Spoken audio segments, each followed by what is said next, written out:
Okay, so this is an update video of what I've been up to. I'm trying to get this M10000 to run properly. It doesn't like the banked curves on the double track, and there's these little covers that go on top of the trucks, and I removed them. They're right here. I was actually looking at pictures of it running real life, and they didn't have the skirting, I think, other than for the photo, so I don't care. It has a DCC decoder installed, no sound, and it runs okay on the lower portion, but it also doesn't, or I should say that it runs okay on the loops that are single track, but every time it goes on a corner, it doesn't like it. So what I actually did is from here, I've got some of that glued that was an issue, and I actually glued over here too. So this foam is in place because there's no train that was liking it anymore. So I only tacked in some of it here, and then I'm going to put the plaster cloth on here next. That piece of foam is just temporary to make it so that this will work. Where this mine is no problem. I was carving over here to give you an idea. I'll just back up. What this loop is going to be like, and figuring out sidings off of this top main line next. So rewired all the lights to outlets, and I got to move some cords around, but basically I have 4 outlets on the switches now, and instead of a whole bunch of extension cords, these are all taken out of the ceiling. So there actually was an extension cord, it's down here, that was coming out of the top of that mountain, if you could believe that, and I had a little piece of blue foam cut to a corner just to hide it, but it always bugged me, and it was meant to be temporary. So now I've got these wired correctly, where basically I've got minimal use of extension cords. There's only 2, so sorry, 3, 1 over there and 2 over here, and probably took out about 6. So I've been working on this portion a lot. I got the basic part of runway in, and I guess the tarmac is what it's going to be, and I'm going to put hanger there. I found one that's actually a paper kit online. They're quite expensive.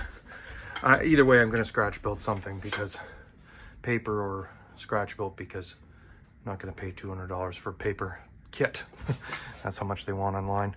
And then I moved the little bits of military base stuff I have over here, and I want to change this to automatic crossing gate between the 2.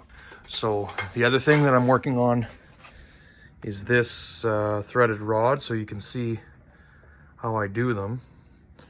And I've got a bolt here, so once this is adjusted down, I'll cut it where it still has some adjustment, and then I've got to get this nut onto the up there, and then one below and one underneath. And that brings me to the next part. So that wood piece right there will be removed, and then you can see a lot better. Let's just zoom out so you can see. So this is the effect it has on this side.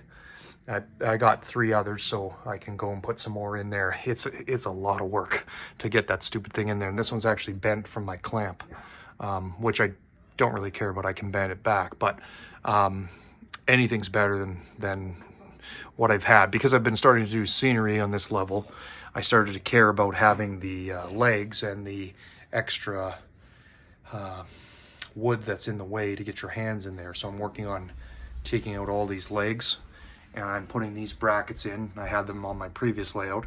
So this whole layout will actually be floating on the wall and modular, which is a lot of thinking.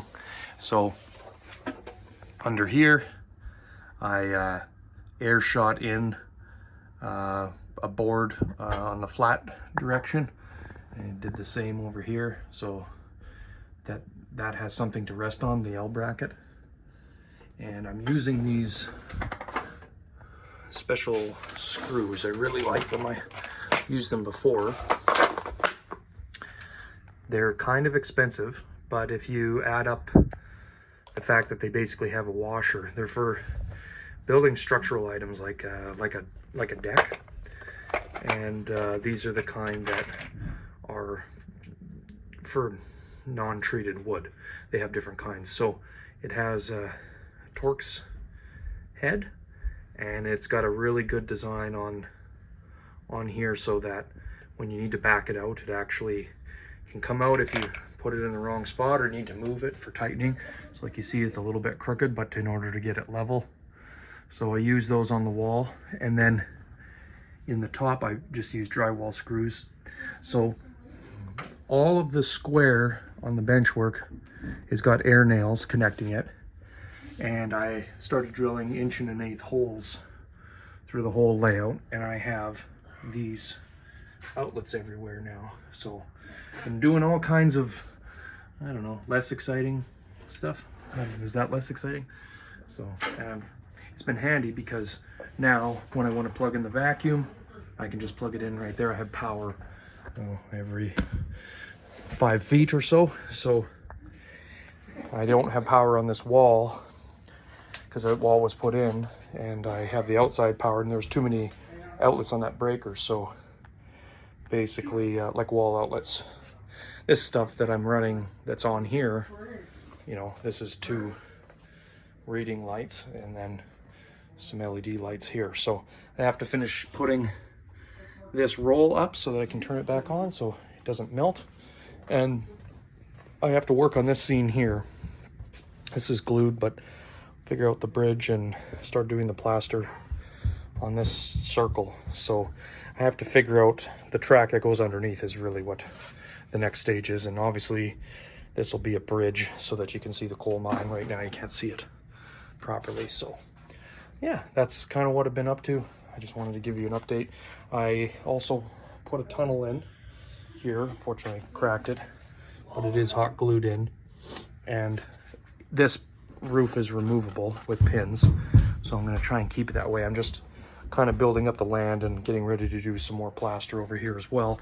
The old runway part will be reused for something else. So I have the opportunity to put a branch line in, which is what I'm looking at. So I had track coming across here, across basically a trestle, and then going on to the mountain here, and then skipping over top of the tunnel. So, and then connecting back somewhere else. So the other thing that I want to mention is when I was looking in here, if I look straight down, I can have the bottom main line either come out here, or I can have it go straight all the way down to that corner, and I can have the top main line do the same.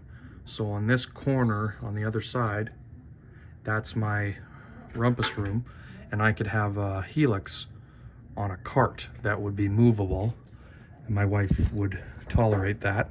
And if, you know, we have a bounce castle that we blow up for the kids downstairs, and that would have to be removed so that we could do that. But these 2 main lines could be connected with a short HELIX 4 inches between on the other side of the wall. But if you're building a cart, you can go directly up and do the same thing with that. So I could end up having another way to, I guess, a way that if you want to go to between the levels, you could. So that's kind of what I'm figuring out next. I've got a little bit more shelf brackets and stuff to put up, and some plaster cloth. And once we got something else, I will let you know. Have a good night.